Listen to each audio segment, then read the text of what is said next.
But there were also false prophets among the people, even as there will be false teachers among you, who will secretly bring in destructive heresies, even denying the Lord who bought them, and bring on themselves swift destruction.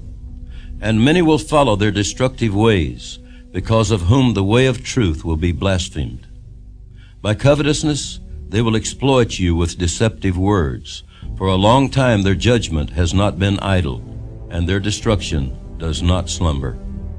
For if God did not spare the angels who sinned, but cast them down to hell, and delivered them into chains of darkness to be reserved for judgment, and did not spare the ancient world, but saved Noah, one of 8 people, a preacher of righteousness, bringing in the flood on the world of the ungodly, and turning the cities of Sodom and Gomorrah into ashes, condemned them to destruction, making them an example to those who afterward would live ungodly, and delivered righteous Lot, who was oppressed by the filthy conduct of the wicked. For that righteous man, dwelling among them, tormented his righteous soul from day to day by seeing and hearing their lawless deeds. Then the Lord knows how to deliver the godly out of temptations, and to reserve the unjust under punishment for the day of judgment, and especially those who walk according to the flesh in the lust of uncleanness and despise authority. They are presumptuous, self-willed.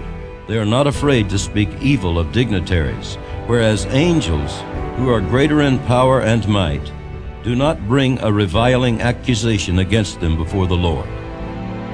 But these, like natural brute beasts, made to be caught and destroyed, speak evil of the things they do not understand, and will utterly perish in their own corruption, and will receive the wages of unrighteousness, as those who count it pleasure to carouse in the daytime. They are spots and blemishes, carousing in their own deceptions while they feast with you, having eyes full of adultery and that cannot cease from sin, enticing unstable souls. They have a heart trained in covetous practices and are accursed children.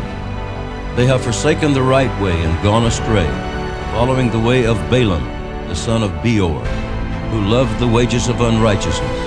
But he was rebuked for his iniquity. A dumb donkey, speaking with a man's voice, restrained the madness of the prophet. These are wells without water, clouds carried by a tempest, for whom is reserved the blackness of darkness forever. For when they speak great swelling words of emptiness, they allure through the lusts of the flesh, through lewdness, the ones who have actually escaped from those who live in error. While they promise them liberty, they themselves are slaves of corruption. For by whom a person is overcome, by him also he is brought into bondage. For if, after they have escaped the pollutions of the world through the knowledge of the Lord and Savior Jesus Christ, they are again entangled in them and overcome, the latter end is worse for them than the beginning. For it would have been better for them not to have known the way of righteousness, than having known it, to turn from the holy commandment delivered to them. But it has happened to them according to the true proverb. A dog returns to his own vomit, and a sow having washed, to her wallowing in the mire.